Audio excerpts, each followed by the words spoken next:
Bonjour, je suis Ferdi Egg. Bienvenue à Parlons Emploi. Parlons Emploi est une émission en ligne qui traite des thèmes et sujets variés sur le domaine de l'emploi, ses problématiques, son futur et son évolution. Pour cette édition, j'ai l'honneur de recevoir Annie Boilard, formatrice, conférencière et présidente du groupe Réseau d'Annie RH. Bonjour Annie Boilard. Bonjour Ferdinand. Merci d'avoir accepté mon invitation. Avec plaisir. Parfait. Alors pour cette édition, on a deux parties. Dans la première partie, on va parler de passion et travail. Pour commencer, j'ai une première question pour toi, Annie. En ce qui concerne la passion et le travail, comment est-ce que je gère ma passion lorsque j'ai des échanges difficiles avec des gens moins passionnés que moi? Ah oui, ça arrive. Quand les gens sont passionnés, ils souhaiteraient que tout le monde vive la même passion que eux, notamment au travail. Puis parfois, ça fait des échanges difficiles quand on fréquente des gens qui n'ont pas le même niveau de passion, d'engagement que nous. Alors, dans les façons de résoudre cette situation-là, la première chose, c'est réaliser qu'on ne pourra jamais changer les autres. Mais en changeant, faisant évoluer notre façon d'interagir nous-mêmes, on va faire évoluer la dynamique que les autres ont avec nous. C'est ainsi qu'on peut trouver des ponts, qu'on peut faciliter les communications, des échanges pour que tout le monde y retrouve son compte finalement, puis que ça se crée des relations plus faciles au travail. Un des éléments à garder en tête, c'est ce qui nous permet de lire ou de conclure, par exemple, que quelqu'un est passionné ou que quelqu'un n'est pas passionné. Souvent, on va partir de soi. Nous avons tous des façons d'exprimer notre passion. Alors, pour certaines personnes, parce qu'ils sont passionnés, ils sont rapides, ils précèdent les échéanciers, ils sont à leurs affaires, ils sont dynamiques, personne n'attend après eux. Puis cette vitesse-là, ce dynamisme-là, c'est comme ça qu'ils interprètent puis qu'ils lisent la passion des autres. Et puis ça, bien, effectivement, ça peut être des signes de passion. Ceci étant dit, si moi, c'est comme ça que je le vis pour moi, ça ne veut pas dire que quelqu'un qui n'aurait pas les mêmes caractéristiques ne serait pas passionné.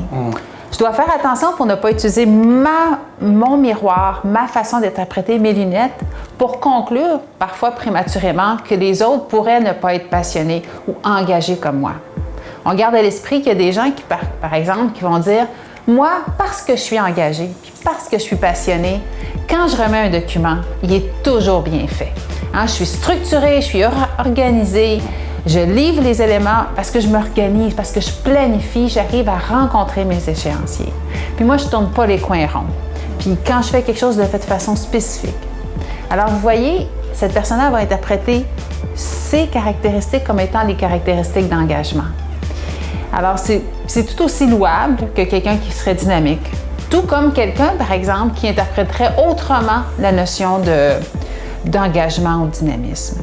Alors, faire attention aux lunettes avec lesquelles on utilise pour conclure à l'engagement ou à la passion de quelqu'un d'autre.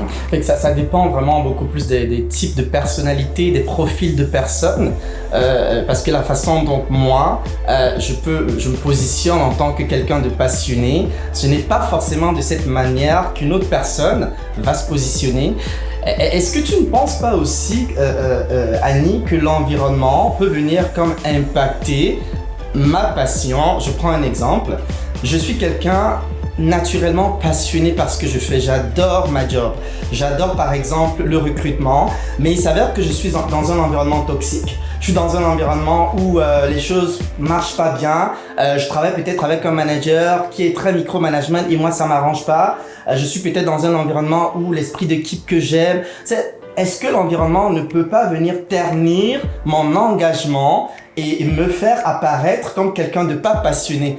Pourtant, à la base, je suis normalement quelqu'un de passionné par ce que je fais. C'est juste que l'environnement dans lequel je suis est venu comme tuer mon engagement.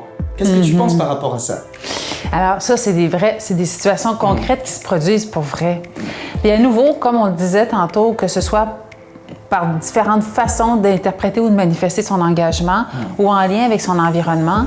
C'est pour ça qu'au lieu de se braquer dans des situations où on considère que les autres n'ont pas la même passion que nous, moi, j'invite beaucoup plus au dialogue et à l'ouverture d'aborder ces sujets-là. Parce que quand on comprend mieux ce qui est important pour l'autre, les raisons, l'environnement dans lequel la personne progresse et aussi ce qui va allumer sa passion, on est capable de trouver un terrain d'entente qui est plus confortable, plus harmonieux pour tout le monde. Le comportement à éviter, c'est de se reporter sur soi-même, mon interprétation, ma perception, puis de porter des jugements sur les autres. Ça va créer de la fermeture, puis ça risque de créer des relations qui sont plus difficiles. Puis là, on va revenir au début de notre discussion. Je travaille avec des gens qui n'ont pas la même passion que moi et je vis de la frustration. Alors, on ramène ça sur soi, alors que je travaille avec des gens qui sont différents que moi, qui sont passionnés différemment, mais tout aussi bien que moi, qui manifestent leur passion différemment. Ça va nous permettre de trouver des terrains d'entente puis de créer ensemble des choses qui sont plus importantes, d'être plus performants dans notre équipe. Exactement. Et c'est très pertinent ce que tu dis, Annie, surtout à l'heure de la diversité et l'inclusion aujourd'hui dans nos organisations, où nous travaillons avec des personnes venant des horizons divers, qui ont des personnalités différentes, qui ont des façons de voir des choses différentes. Fait que on ne peut pas rapidement juger quelqu'un parce qu'on ne sait pas forcément, parce qu'il y a aussi un problème parfois de perception. C'est parfois la manière dont moi j'aborde telle chose ou comme moi je vois telle chose. C'est pas forcément de cette manière que l'autre personne va voir la chose. Donc, est-ce que tu aurais quelque chose à ajouter d'autre par rapport à cette partie, Annie? Oui, je pense que ça confirme, comme tu dis, on rentre dans nos billets de perception, on ferme des portes, puis on s'auto-positionne dans des situations qui font que des fois nos relations au travail sont plus difficiles, alors qu'on a beaucoup de clés dans notre porte-clés pour débarrer, pour ouvrir des situations comme celle-là. Puis finalement, se doter d'un milieu de travail plus performant, plus confortable pour soi, puis en équipe d'être plus performant. Parfait. Et comment on pourrait donc, selon toi, gérer ces différences? C'est-à-dire que des personnes qui sont peut-être passionnées, mais qui expriment leur passion différemment selon leur façon d'être et selon leur personnalité, comment est-ce que tu penses qu'on pourrait donc finalement gérer cette différence d'expression de passion au sein d'une équipe ou au sein d'un département, par exemple? À partir du moment où on a une discussion sur le sujet, on est capable de voir à travers les yeux de l'autre. On est capable d'interpréter, de comprendre. On ne se positionne plus dans un positionnement de victime ou de personne qui est frustrée, mais beaucoup plus dans l'ouverture. Il y a comme une magie qui s'installe à partir du moment où on est capable d'avoir cette discussion-là. Parce que là, on ouvre nos horizons, on regarde autrement, puis on voit des choses qu'on ne voyait pas auparavant. Parfait.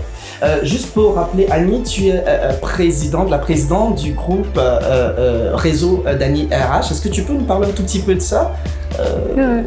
Je vous en parle en quelques secondes. Oui. Tu le disais d'entrée de jeu, donc nous offrons, notre équipe et moi, mon équipe et moi, nous offrons des services de planification stratégique, facilitation, animation.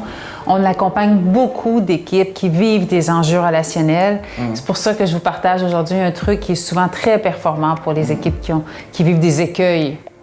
Je ne saurais terminer cette partie sans vraiment parler de ces offres d'emploi que tu publies depuis tant d'années, Annie. Ça fait plus de 15 ans que de manière constante et quotidienne, nous recevons des offres d'emploi, évidemment, dans le domaine des ressources humaines. Ça aide énormément les personnes qui sont en recherche d'emploi, les personnes qui sont en reconversion professionnelle. D'où t'es venue cette merveilleuse idée? C'est gentil. L'idée de partage. Ouais. Donc, l'idée d'une communauté, puis de renforcer notre économie à travers des entreprises plus performantes parce qu'elles trouvent leur talent RH, puis parce que leurs gens en ressources humaines sont à la fine pointe des nouvelles façons de faire, des tendances. Alors, c'est pour qu'ensemble, on soit plus forts. Parfait.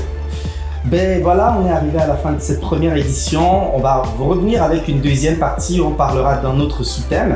Merci de nous avoir suivis. Si vous avez des questions, n'hésitez pas, des commentaires, n'hésitez pas à écrire au bas de cette vidéo. Allez, voilà, au moins on se fera le plaisir de vous répondre.